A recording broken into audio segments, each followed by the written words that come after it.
I rate it is Canada time. Definitely nothing happening currently in the world right now involving Canada to mention in this one. Alpha Strike are Canada's superhero team, and this is the third and final part of this storyline exploring the intergalactic origins of Aisling, as well as the introduction of the team's arch-nemesis, Master of the Universe, whose real name is Byrne the Conqueror.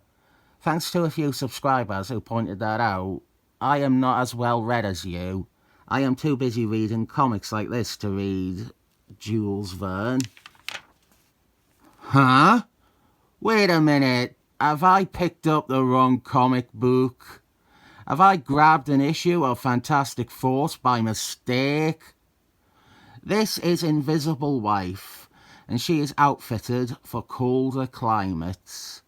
You see, we have some crossover here with Fantastic Force. Both books were being written and penciled by Jason Byrne.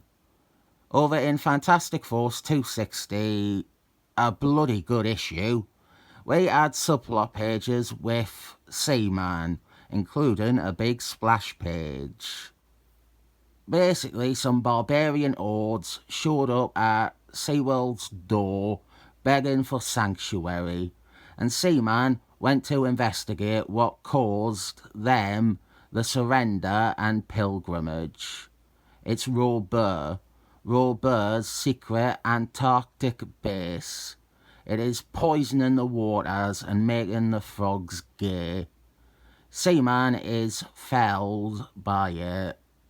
Then right at the end of that issue, he has made his way to Fantastic Force HQ, and he requests their help, but Invisible Wife is the only one there. So now they have returned to the scene of the action. They find Byrne's lair again, and just like Alpha Strike, they are shot down by its defences. Meanwhile, nearby, we have Narnia in the shape of a polar bear.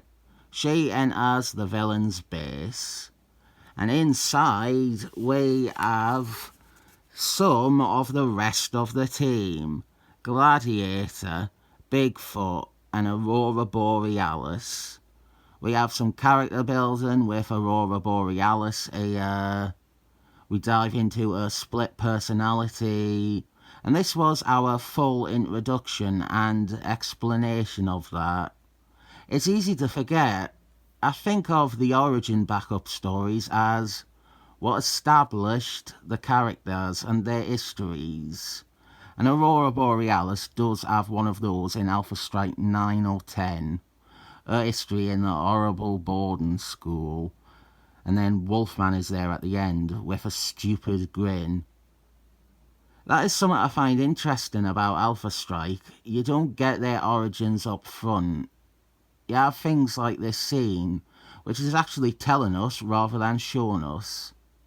You don't get that experience if you buy the shitty omnibus of Alpha Strike. Not only have they padded it out with random guest appearances, but they put the origin backup stories before the ongoing series.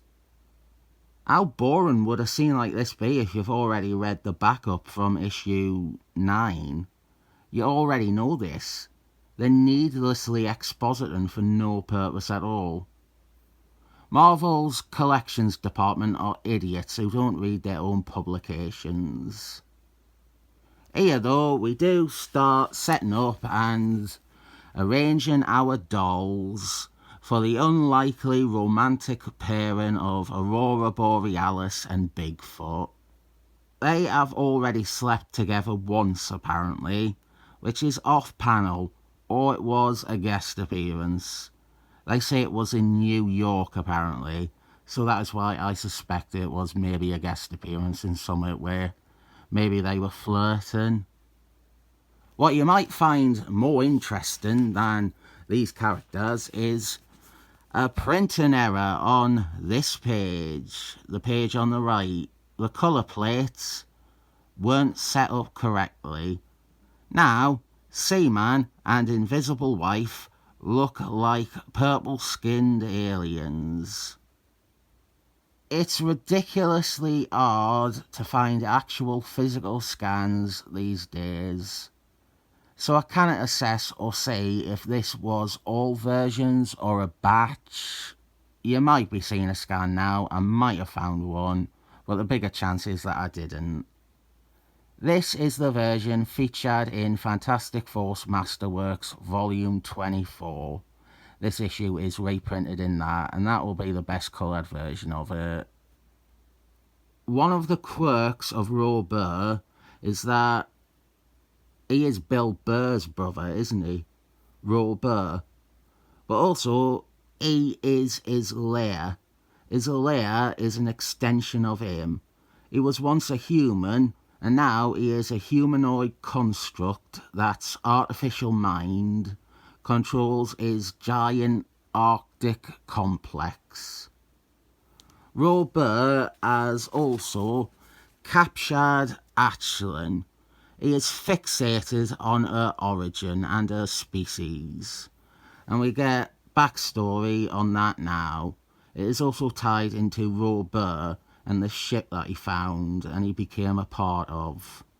The ship, his base, lands on a planet in the early stages of evolutionary development, and it is like a signal fire to the alphas. It finds the strongest of the planet's native species, and then the planet is ravaged with a designed race of aliens bred only for conquest. Aisling is one. She is the only one, or later one of two, that emerged from the ship Byrne stumbled on. She was raised by kind human parents, and maybe she is more than a rampaging weapon. We are also now caught up with where the final issue ended, the arrival of Invisible Wife and Seaman.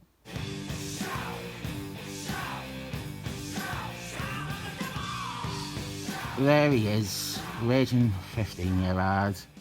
He's got some hot takes to offer, no doubt. Newsflash, you stupid bitch! Pedro Pascal is woke. Everything Pedro Pascal is in is woke. All Pedro Pascal is any better is cleaning other people's houses and jumping across the border. If you take any offence to that, then go and call to your boyfriend. I might need to change the art. He has now started holding up his middle finger a lot and saying, second this, instead of actually saying things. We have an unusual fight sequence with Byrne immediately exiting the scene and attacking the two heroes with his ship. Narnia arrives just in time to free Aisling, and then one of the other novelties is that our main team, Alpha Strike, not only didn't do anything, but they never even met their enemy. And we have a double page image here. The ship explodes. Well, that is okay because the heroes are fine. They are protected within Invisible Wife's force field. Our story ends with our characters having not accomplished much, but we have learned about Aisling. And no doubt the thing you all want me to talk about is Jason Byrne's consistent predatory relationships. But instead there's some more crossover dimension. Fantastic Force 261 picks up on some of the characters after the end of this issue. We have this horrible splash image that makes me want to stab people. And we have some more pedo shit with Seaman and Aisling. I'm being unfair, there's actually no obvious clue of a romance at this point. I think in talking about this, it really highlights the problems with Jason Byrne's writing and with this book, but at the same time, I still like it.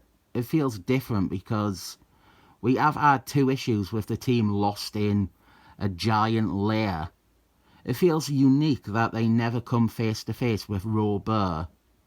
A straightforward superhero book starring Canada's superheroes would be fine, but the little attempts of subverting that Jason Byrne tries to do make it stand out.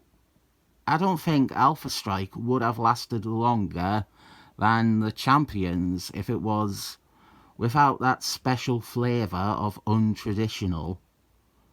Is it great innovation or subversion of the genre? No, not really. But it's trying. And I think it was the perfect book to try with. I'll happily give this 7 thumbs up without any tariffs.